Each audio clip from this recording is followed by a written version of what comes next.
That marvelous bit of musical merriment was the original Broadway cast of Kinky Boots performing on the 2013 Tony Awards. On that evening, Kinky Boots had the most nominations of any show, 13, and it went home with the most awards, 6 Tony Awards, including Best Musical. Hi, I'm Wayne Bryan with Music Theater Wichita, here to talk about the upcoming show in the 2022 MT Wichita season, Kinky Boots, playing at the Century 2 Concert Hall from July 6th through the 10th. Now, a lot of musicals claim that they're based on some sort of true event, but they either seem to be based on some large, historical, important event, Hamilton, 1776, Titanic, or they're based on the lives of some famous people, Jersey Boys, MJ, George M. Kinky Boots has that rare distinction of being a musical based on a small true story that didn't involve a lot of people and is pretty obscure, but seems to have universal appeal. It takes place in the late 1990s at a shoe factory, which in real life was the W.J. Brooks Limited Shoe Factory, over a century old, family run. It was now being run by young Steve Pateman, who had inherited the factory from his father. But times were tough. Fashions had changed, and there was a lot of competition from foreign countries that could make shoes a lot cheaper. Steve Pateman was faced with finding some way to keep all of his workers employed. Well, he got a phone call one afternoon from Sue Shepard, who ran a store in Folkestone called Lacey's, which specialized in glamour wear for transsexual and cross-dressing individuals.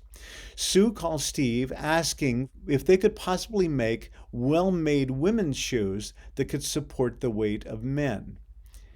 Steve was a little baffled, and he explained that they didn't make thigh-high boots and whips, they just made standard men's shoes. But Sue, whose birth name was Anthony, explained to Steve that there was a much wider market for this than he might realize. Well, he did a little research and found out that Sue was actually quite right. So he made the plunge and spent 12,000 pounds getting new machinery that could put high heels on the footwear that they were making. And they created a brand new line called the Divine line. Once they had created some of this new footwear, Steve tried to get some of the men in the factory to try it on to see if it would support their weight, but nobody would do it. So Steve good-naturedly shaved his own legs and became the first model for the Divine line. Well, BBC TV heard about this. They had a program called Trouble at the Top that specialized on turnarounds in different kinds of industries.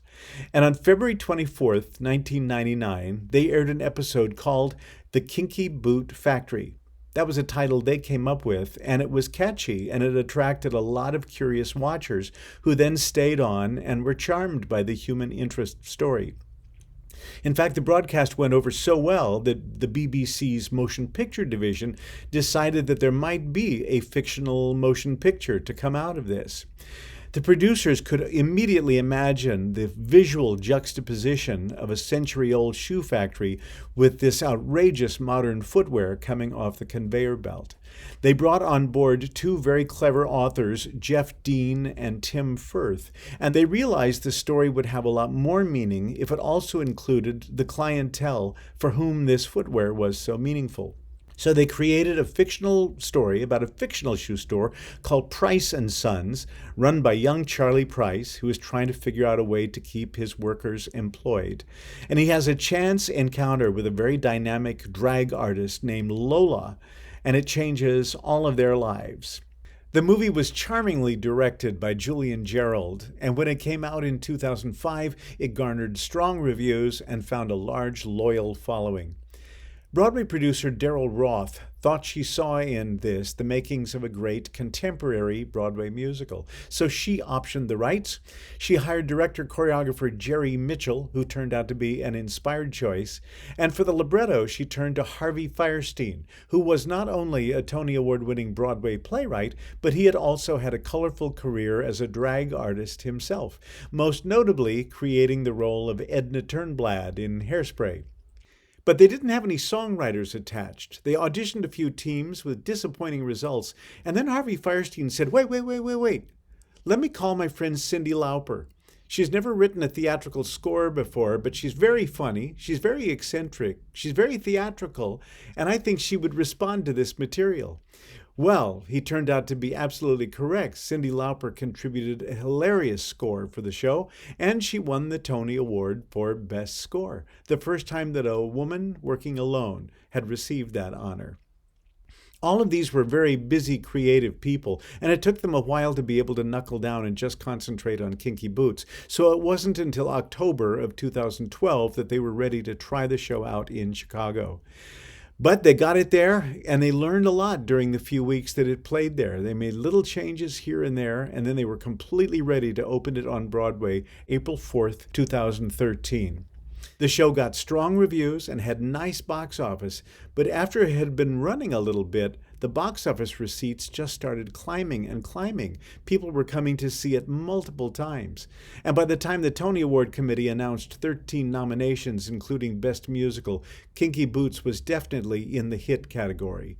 It ended up running for 6 successful years, finally closing in 2019. This will be the Music Theater Wichita premiere of Kinky Boots. In addition to the Best Musical Tony Award, it also got the Grammy Award for Best Musical Cast Album. And then when the show went to the West End, it got the Laurence Olivier Award for Best New Musical. And there is available a really excellent filming of the London edition. So you can stream this on Broadway HD or PBS, or you can buy it on DVD or Blu-ray. But first, come see it live at Music Theater Wichita.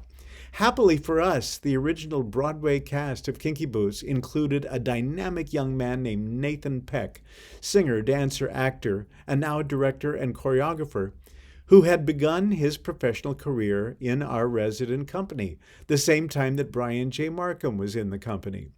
Well, Nathan is directing and choreographing our version, and he brings so much knowledge and love of the show. It will be exploding off our stage.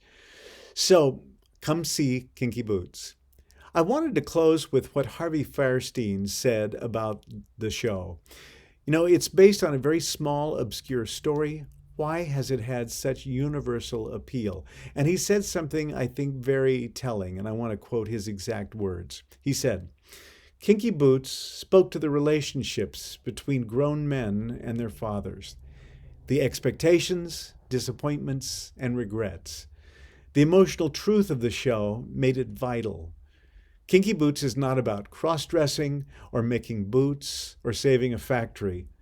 Kinky Boots is finally about making peace with who you grew up to be. I know you'll enjoy it, and I'll see you there.